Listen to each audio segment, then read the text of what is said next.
Now, to introduce our first guest, Ralph Martin, we'd like to share with you a clip of a talk he gave about the vital mission of the laity in the work of evangelization.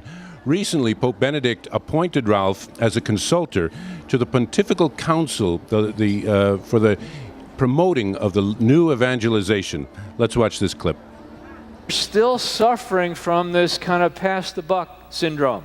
Like, well, yes, I know I'm called to be holy, but, it's really the priests and nuns who are called to be holy. We're paying them to be holy, Or, yes, I know I'm called to evangelize, but really, it's really the priests and nuns and deacons. They're supposed to do that, We've got to say yes to the most fundamental and most basic truth about ourselves, that a baptized Catholic is called to the fullness of holiness and called to the fullness of participating in the evangelizing mission of Jesus. It's Catholic identity. And one of the things that's happening in the Second Vatican Council is trying to restore clarity to what basic Catholic identity really is. And that's what all this talk about new evangelization is.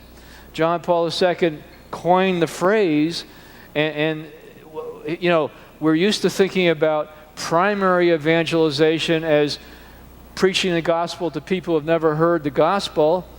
But then he says there's a need now for a new evangelization directed towards people who maybe culturally are Christian or Catholic, or maybe even go to church but don't really understand completely what they're doing and aren't really living this embrace of holiness and evangelization.